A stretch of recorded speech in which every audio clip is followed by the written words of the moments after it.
Could be cold.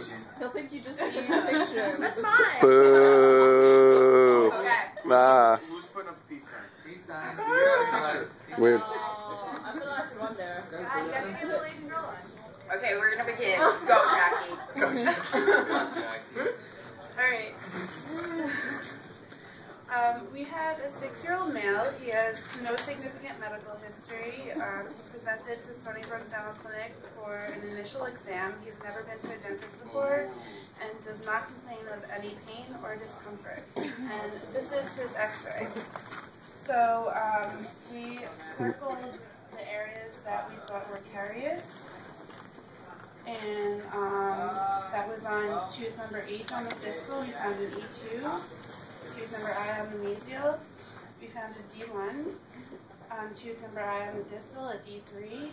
Tooth number Or D2. D2/3. Tooth number K on the mesial, an E1. L on the distal, a D3. L on the occlusal. L on the mesial, another D3. And then tooth number M on the distal, a D2. Thank you. Thank you. Oh, Lisa, what's up? So, we had to plan the pulp therapy for these teeth. So, for tooth numbers L and I, we decided that we would excavate the necrotic dentin and then provide an indirect pulp cap using medicated liner. If we wound up exposing the pulp during our excavation, we were going to do a pulpotomy, which involved removing the pulp from the pulp chamber only.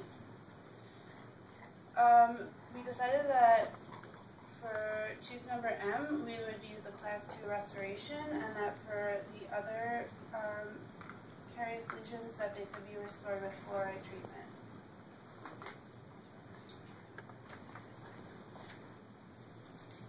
Okay, so the only 2 teeth in this radiograph that had potential pulp exposure were L and I. And so there's a good possibility that we were thinking that indirect pulp cap might be successful with a liner or base. And then at the same time, though, if the pulp were exposed, because you can't tell very well through this radiograph whether it's going into the pulp or not, but say we're excavating and we get into the pulp by mistake and there's pulp exposure, we would have to do maybe a pulpotomy then at that point and remove the contents of the pulp chamber and then leave the roots alone because actually pulpotomies have very good success rate, very high success rate in children. So other than that, though, the other teeth have pretty good prognosis for pulp health. We can use some fluoride treatment for the incipient lesions and for remineralization. We should also counsel the patient on good oral health care, the parent as well, because carries for a 6-year-old child. So, you know, things about toothbrush use, oral rinse, flossing, diet, which is probably going to be important, but we also made a conclusion that we want additional radiographic and clinical data in order to be able to determine, you know, what the overall oral status, health status of this patient is.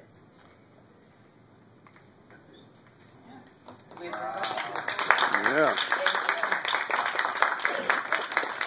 Oh, questions? Any questions? No, my arm's getting tired. That was going to be my question.